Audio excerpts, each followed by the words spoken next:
പ്രധാന വാർത്തകൾ. മുംബൈയിൽ മെട്രോ നിർമ്മാണത്തിനിടെ സ്ലാബ് തകർന്ന് ഒരാൾ മരിച്ച സംഭവത്തിൽ 5 പേർ അറസ്റ്റിൽ. കരാറുകാർക്ക് 6 കോടി രൂപ പിഴ.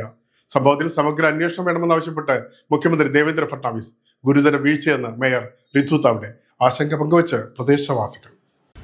മുംബൈയിൽ മുളുൺ LBS മാർഗിൽ നിർമ്മാണത്തിലിരിക്കുന്ന മെട്രോ ലൈൻ പദ്ധതിയുടെ സ്ലാബ് ഒരു ഓട്ടോറിക്ഷയുടെയും കാറിന്റെയും മുകളിൽ വീണാണ് അപകടമുണ്ടായത്. സംഭവത്തിൽ ഒരാൾ മരണപ്പെട്ടു, 3 പേർക്ക് പരിക്കേറ്റു. കരാറുകാർക്ക് 6 കോടി രൂപ പിഴ ചുമത്തി. പ്രൊജക്ട് ഡയറക്ടർ ഉൾപ്പെടെ 5 പേരെ പോലീസ് അറസ്റ്റ് ചെയ്തു. മുഖ്യമന്ത്രി ദേവേന്ദ്ര ഫട്നാവിസ് സംഭവത്തിൽ സമഗ്ര അന്വേഷണം ആവശ്യപ്പെട്ടു.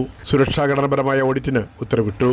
याला कोण जबाबदार आहे त्यांच्यावरही कारवाई केली जाईल आणि तात्काळ जिथे जिथे काम चाललेलं आहे तिथलं सेफ्टी ऑडिट करून त्या ठिकाणी अशी घटना घडणार नाही या प्रकारचा प्रयत्न केला जाईल.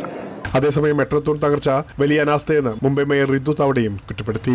ये काम दिया गया था, ये बहुत बड़ी लापरवाही है. उनकी वजह से हमारे जो मुंबई घर है 4 जन, उनकी इसमें से 1 जन यहाँ पे मृत हो गए और बाकी 3 जन घायल है. ये बिल्कुल टॉलरेट करने जैसी बात नहीं है. പ്രദേശവാസികളും അനിഷ്ട സംഭവത്തിൽ ആശങ്ക പങ്കുവച്ചു. സ്ലാബ് വീണത് വളരെ ദുഃഖകരമായ ന്യൂസ് തന്നെയായിരുന്നു.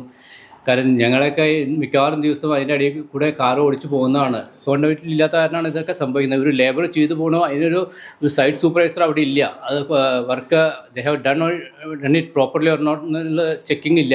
ഈവൻ ഞാൻ ട്രാവൽ ചെയ്യുമ്പോൾ എപ്പോഴും വൈഫിനോട് വരെ പറയാറുണ്ട്, see the slabs are uneven. മുംബൈയിലെ വൻ അടിസ്ഥാന സൗകര്യ പദ്ധതികളിലെ സുരക്ഷാ മാനദണ്ഡങ്ങളെക്കുറിച്ച് വീണ്ടും ചോദ്യങ്ങൾ ഉയരുന്ന സാഹചര്യമാണ്. ഇനിയൊരു ഇടവേളയ്ക്ക് ശേഷം കാണാം മഹാരാഷ്ട്രയിലെ കൂടുതൽ വാർത്തകളും വിശേഷങ്ങളും.